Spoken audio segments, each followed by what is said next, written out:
South Africa.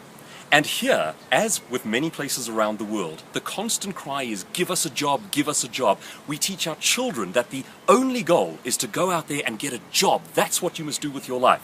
Folks, the thinking is flawed. Our scenario has changed. Why do we want jobs? Why do we want to give our energy and our time and our intellectual capacity to making somebody else wealthy?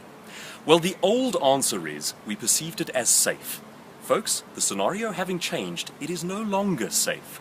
A speaker named Randy Gage, who has written a book titled Risky is the New Safe, points out that if you've been with a company for 30, 40 years, every day that you stay there, the target on your back just grows bigger and bigger.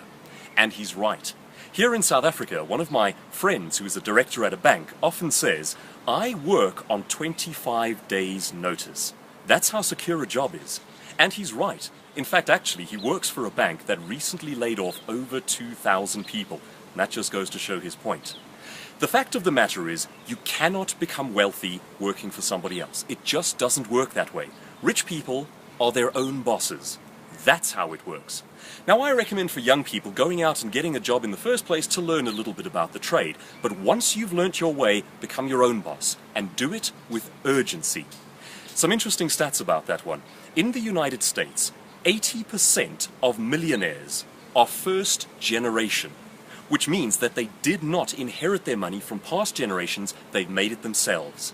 And of the world's 100 top billionaires, all of them are their own bosses. Gives you something to think about. Why are we so fanatically hung up on the idea of jobs? Jobs keep families in generational cycles of poverty. Don't do jobs. Be an entrepreneur. Here in South Africa, we often talk about growing entrepreneurs and building new businesses, and yet we teach our children go out there and get a job. I'd like you to think differently. Don't get fanatically hung up on the idea of the job. I'm Douglas Kruger. Thanks for your time.